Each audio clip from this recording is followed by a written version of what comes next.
I'm a big NHL fan. Me too. And I can't hold back my excitement, but NHL is coming back to ESPN. Now, I don't, What does that mean? What does that mean? So again, I don't know how much it matters to you what How does it make you feel? what broadcasting company covers sports, but to me, when the NHL left ESPN, there was a very evident. Is that 97? No, it was 2004. It was so what happened was the NHL lockout happened in 2004. Yeah, right. And I think simultaneously the contract expired with ESPN. Okay. So there was a lot going on around that time, and NHL and ESPN decided to part ways, and only NBC was there, and at the time it was Versus. Right. Versus. Wow. Yeah. And it just became NBC Sports. But it's been 17 years since ESPN last covered an NHL game. Now ESPN Plus had been starting to cover some of these games actually. Okay, yeah. But it was kind of like I need to learn more about how that relationship works, but the actual ESPN channel has not been covering these games since 2004. Yeah. And they finally agreed to a deal starting I believe next year. They're going to do 25 games on ESPN. And then they're going to cover a lot of the playoffs. They're going to cover half the playoff series. I'm okay with that. And they're going to cover every other Stanley Cup final. So the NHL, they do want to create a secondary partnership. Yep. I know NBC Sports is on their way out this year. So I don't know if it's going to be with NBC still. My guess is probably, but they said that if NBC falls through, Fox is a very good possibility. Fox is taking over a lot too. So I mean, either way, there's a lot of new excitement. And again, Dave, it's good. When you're a fan, you watch sports. Part of unless you're at the game, obviously, there's watching sports at the game, which is very exciting. But when you're in your living room watching on TV, let's be honest, the broadcast, the color commentary, especially plays a very big role in kind of the whole theatrics of watching it.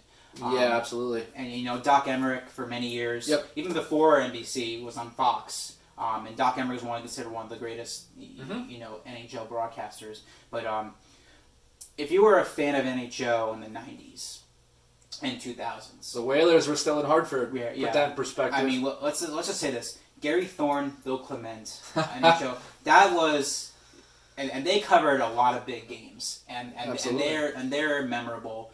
And it's just, that's how my focus on this topic is that it's not so much the deal. I mean, it's exciting for the worldwide leader of sports, finally the deal with NHL, because, there was definitely, when the deal when ESPN stopped covering NHL, it was very evident in kind of their sports analytics, the Sports Center, that they were not focused. And it never came out and admitted it, but anyone could tell that ESPN was not giving NHL due diligence. I mean, they had a 5-minute segment on Sports Center every day. Right. Barry Melrose. Yep. Steve they were Levy. bitter. It was a bitter ending. And it was funny because I watched the interview that Scott Van Pelt had with Gary Bettman about this, and Gary Bettman basically came out and admitted that ESPN did not give us the right coverage for 17 years, and that he was excited that the deal was made.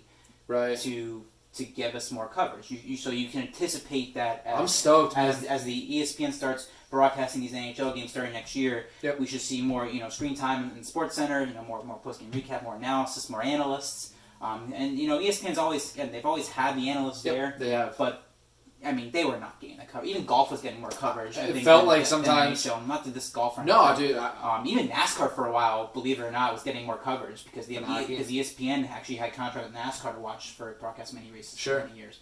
So overall, the deal itself is very exciting. Yep. But as a fan who likes to watch in my living room, my biggest question is who's going to be doing the color commentary. Now, I don't know if Gary Thorne is going to come back. Again, this is 17 years ago that he last did his game. So, and I know his contract's up with Baltimore, I believe, for doing the broadcasting for the Orioles. Yeah. So there is a chance, I guess, that he could sign on to do this. I know Bill Clement retired, so I don't know if it's gonna be someone. There's Steve Levy is a possibility to do some. I can see Levy for sure. But I'm very excited because I want to see who they bring in to do these games. And Stephen A. Even though a TV channel is a TV channel, and even though the screen's going to show the same thing, whether it's NBC, Fox, ESPN, there's something about being on ESPN, the worldwide leader of sports, to broadcast a sport you love, watch a game. Absolutely.